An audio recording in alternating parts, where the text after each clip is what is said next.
mean that, family. Our youths, our young ones, our children, we need them, redeem them, and clean them. You see them, or else the enemy will come and scheme them. Family. I mean that, family. Education for the nation that's full of salvation, biology, astronomy, and African theology, geography. Family. I love that, family. Whatever the age or the stage, that youth will be engaged with tutorials, activities, and videos from the studios of the Priest Isaac Institute of Holistic Knowledge. Family.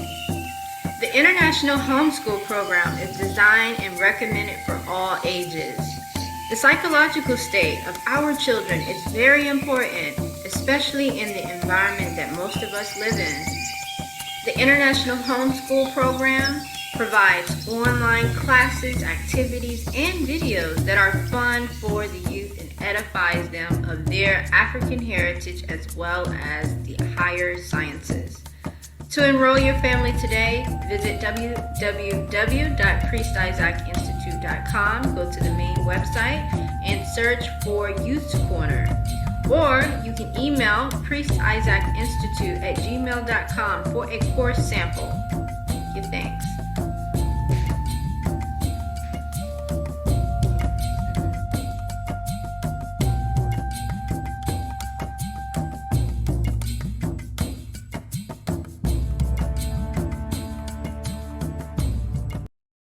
Oh, royal family, blessed love, give thanks for your presence with us even at this moment. Give thanks for another moment here with us in the Tiger's Nest. We glorify Emperor Haile Selassie I. Of course, Honorable Priest Isaac here with you. Now, this evening, we are going to have a very special program, as always. You see, tomorrow evening in Rasta Roundtable, me and the brothers, we will be sitting around the table and we will be speaking of the audio book, Wings to Freedom. And of course, the section of the book that speaks about the author of the book, one Yogiraj Siddharnath, and of course, him meeting Haile Selassie I in 1982. So that is going to be the reasoning this evening. And then tomorrow evening, we'll be gathering around the table and have a more, let's say, open discussion on it.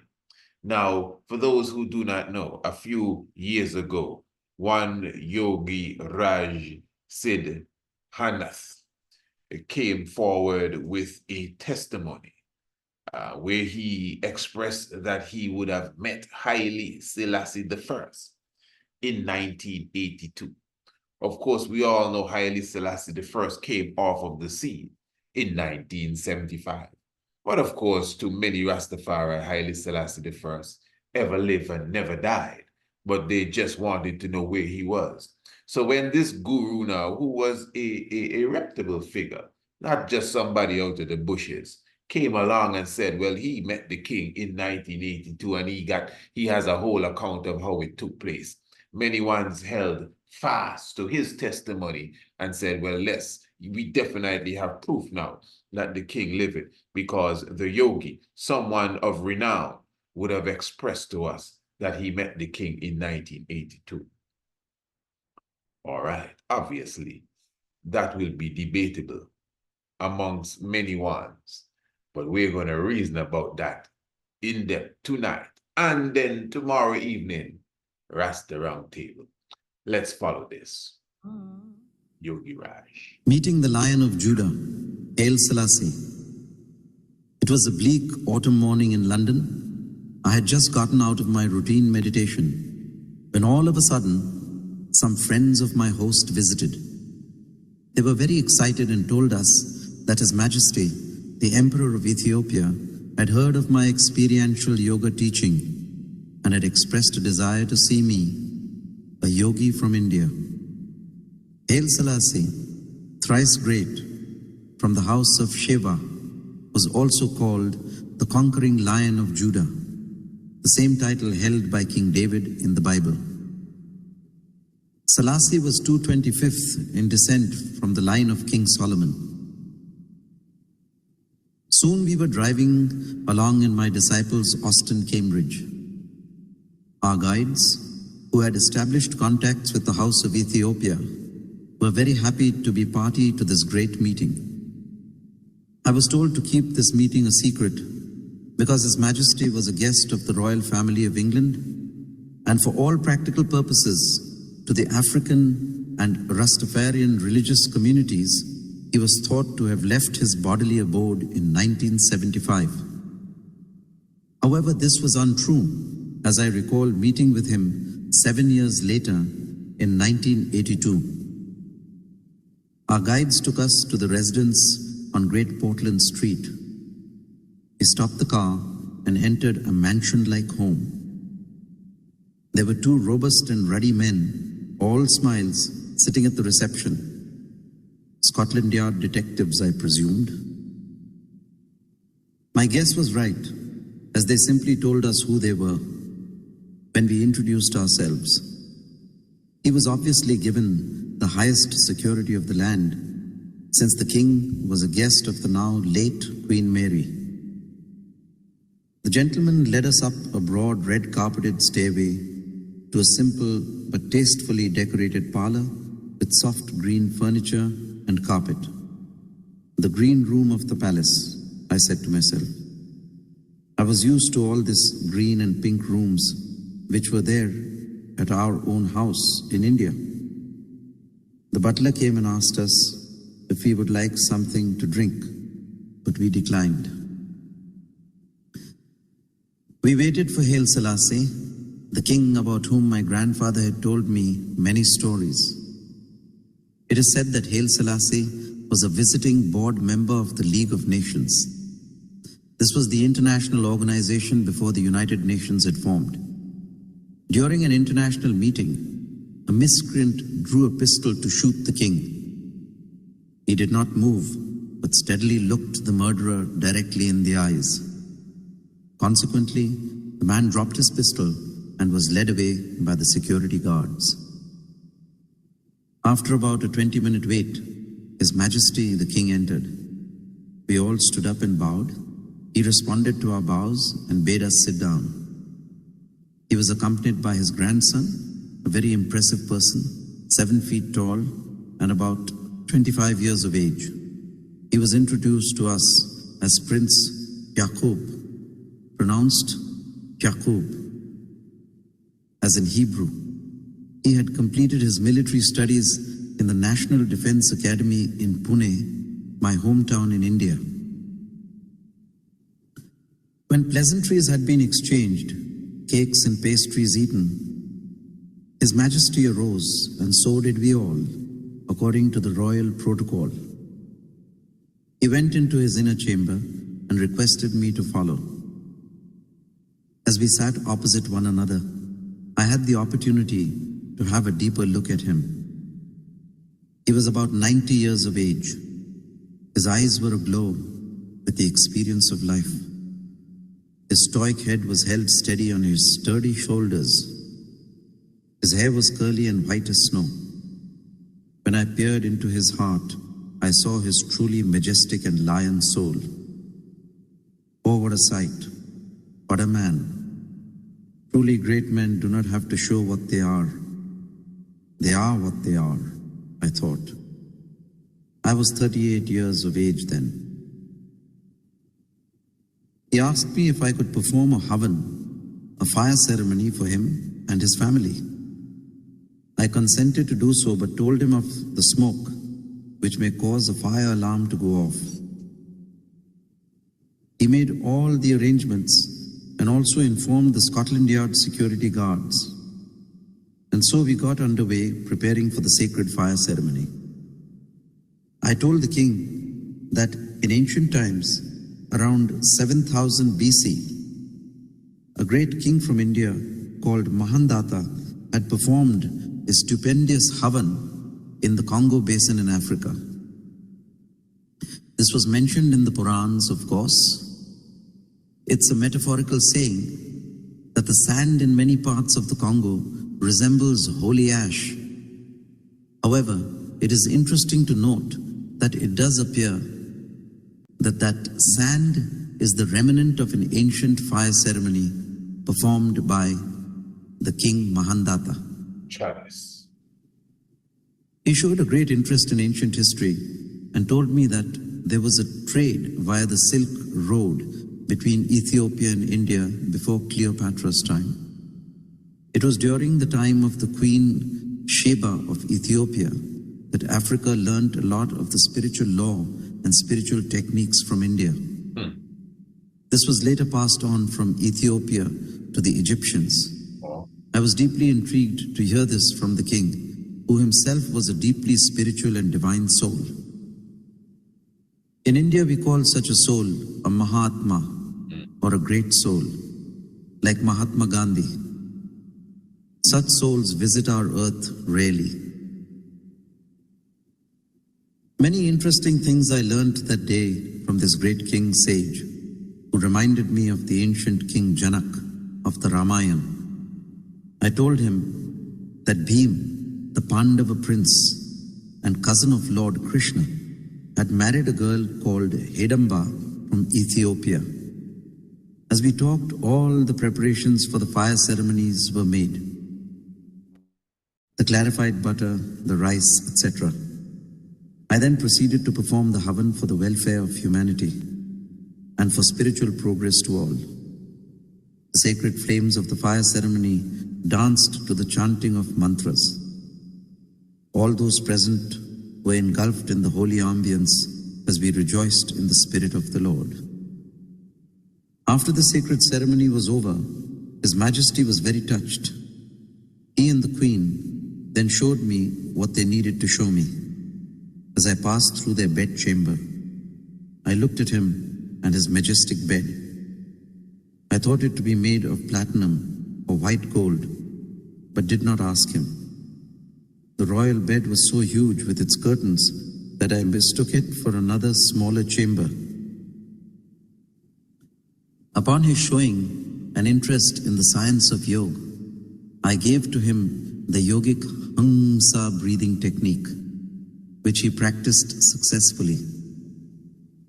6 months later, he telephoned me in India and told me of the spiritual well-being and sound sleep he was able to have after practicing the technique. Yes, family, give thanks once again. Of course, you know, you're definitely in tune to the Tiger's Nest. Definitely Tiger's Nest material right here. And of course, you definitely heard from one Siddhanath, Yogiraj, Gurunath, Siddhanath. And of course, he is the writer of Wings to Freedom, pardon me. And that was the section entitled Meeting Haile Selassie the First. So I'm sure many ones would have their own opinion on what they would have just heard. All right, now listen to this. There is another encounter that the brother had, or an encounter that the brother had with some Rastafari. And I know that little clip that you just heard, most of you would have heard that. But many of you may not have come across the audience he had with certain Rastafari. They were playing Naya Bingi for the brother and everything. And he gave a similar expression, and I want us to listen to that in a few moments. Now, before I go there, how many of you would have already purchased your ticket for the 25th day of May? Now, listen to me good. The brothers from the Ethiopian Orthodox Church, our good brother, Brother Haile Michael, has already confirmed that he will be stepping up to present for the Ethiopian Orthodox Church, who is the Lion of Judah in Revelation chapter 5.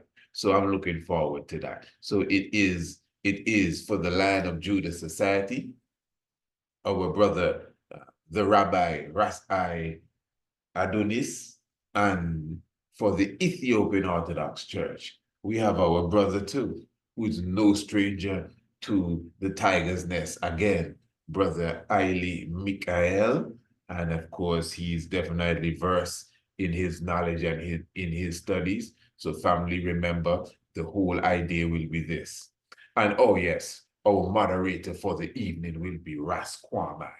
This is going to be a beautiful sit down. So the master of ceremonies will be more on the quiet side. That's me.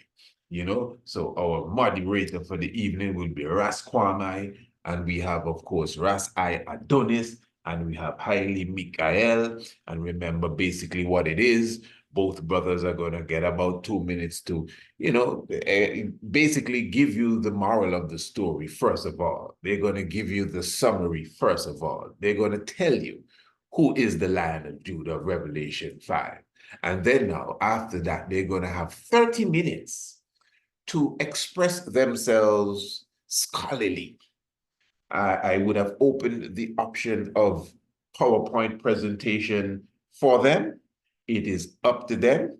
I mean, if a brother feels that, hey, listen, I don't need no pictures to make my point, it is up to him. And after the 30 minutes, as I said, each individual will have 30 minutes to make that presentation. And then they will both have 15 minutes, not to exceed 20, it's up to them to not necessarily rebut, but to give an analysis of what they would have heard from the other individual who would have presented. That's really what it is. I wonder if you understand what I'm saying. And then we open the floor. Unless we give them a third round just for clarity, then we open the floor, and even the question and answer and the comment and all of that will be well timed so that we don't prolong it and go overboard, and we keep it sharp. It's going to be a wonderful scholarly sit down, and I think it will be an example of how brothers and sisters come together to reason. It's good that we can reason back and forth and, excuse me, let me say a word. Okay, hold that point, let me come in. Especially if we can do that with respect, all of that is good. But if we can sit and give each other time without any interruption, not a debate. And there's nothing wrong with debate, but somehow debate has become debased, and it becomes argumentative, and a little cursing and some below the belt sort of actions take place, and we don't encourage that at all. So family, remember that it is Saturday, the 25th day of May. And remember, it's free. Huh? It's free? Of course. Once you're a subscriber to the Tigers Nest radio program, of course it's free. And don't you know, once you are a subscriber to the Tigers Nest radio program, you do not have to pay for events like this.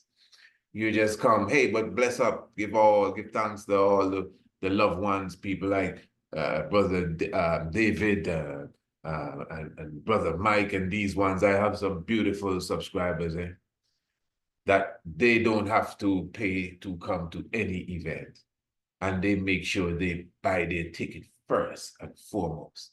And even though you can get it for a reduced price until a specific time, they pay the full price, even though it's the early bird special.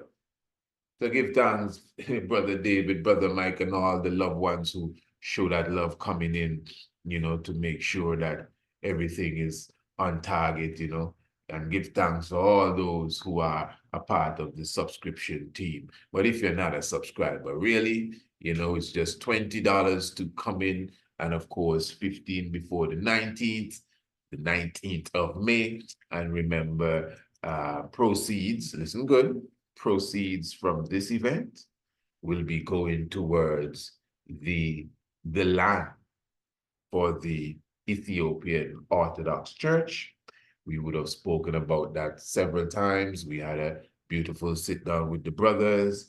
As I always express to you, the link for their GoFundMe is always in our description. From the time we did that interview, the link for the GoFundMe for the Ethiopian Orthodox Church has always been in our description below the video. So for those of you who will be checking the premiere video, the link is still in the description.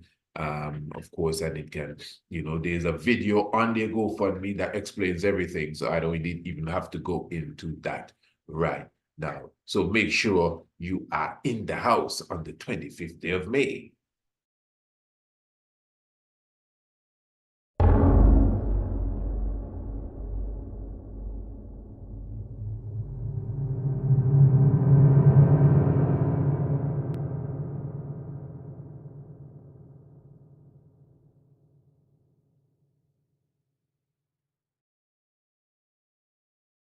Saturday, the 25th of May.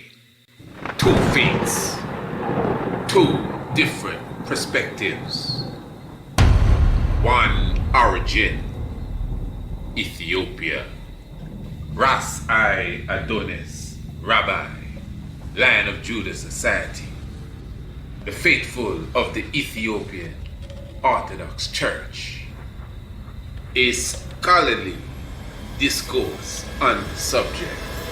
Who is the Lion of Judah of Revelation chapter 5? Get your tickets today.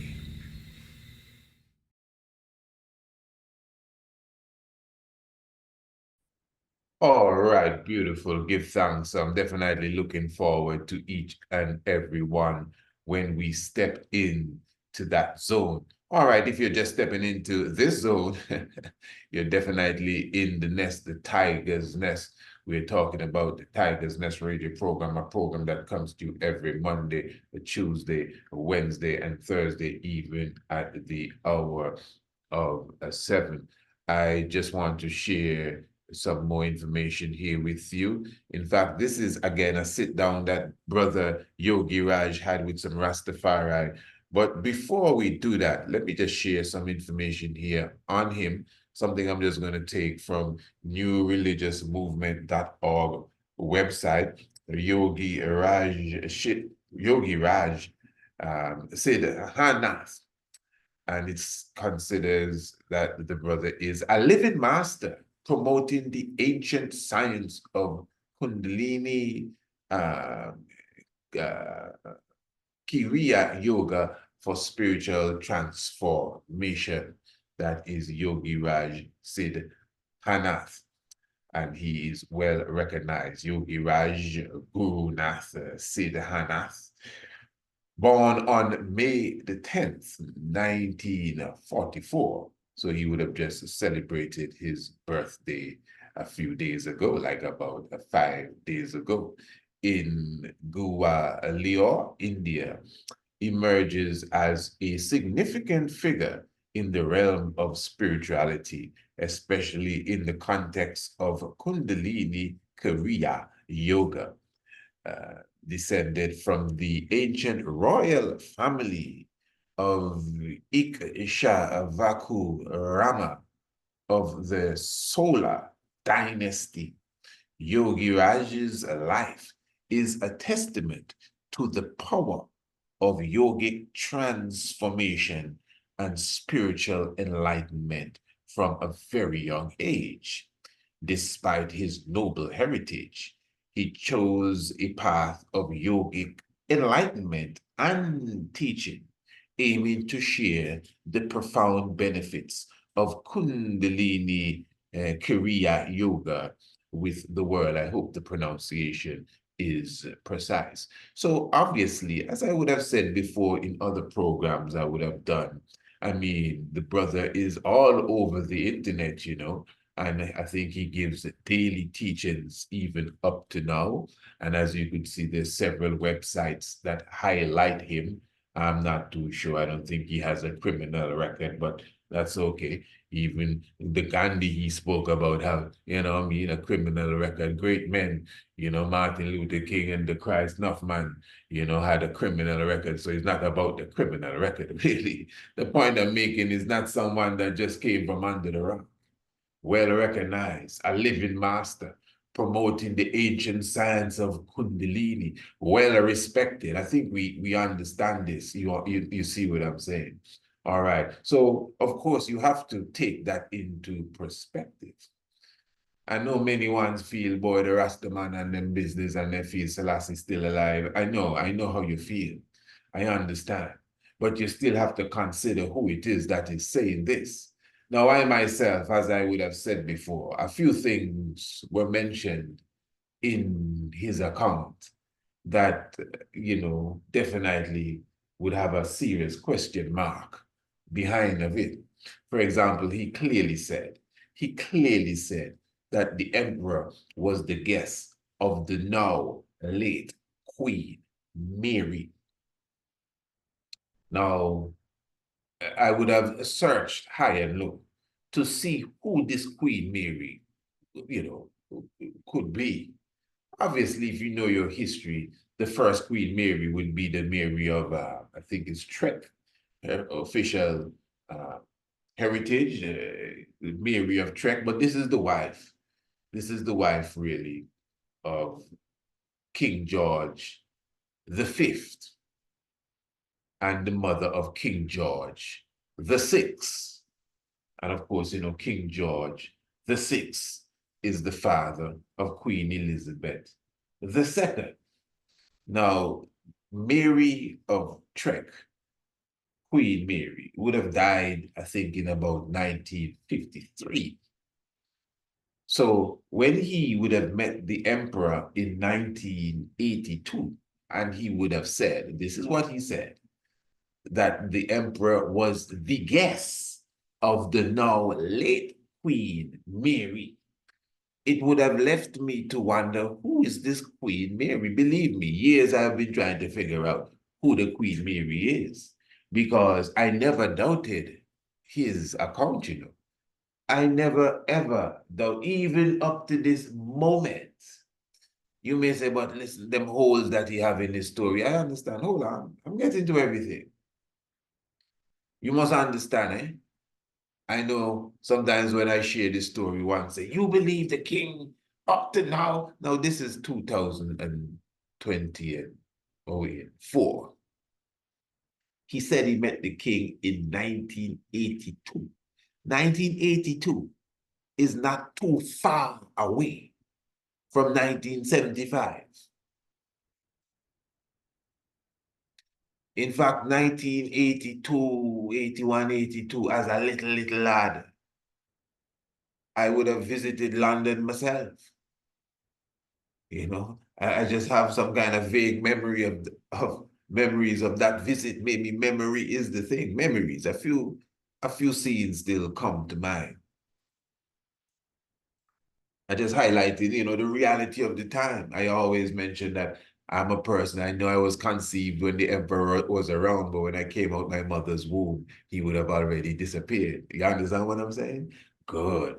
Very good. So what I'm expressing here now is that when he met the emperor, it wasn't that long, away from when he disappeared. And I know many ones are saying, what disappeared, man? The news says, but that's the next story by itself. And let me be clear here. Let me be clear here, because we're going to be reasoning about this in Rastafari Roundtable tomorrow evening.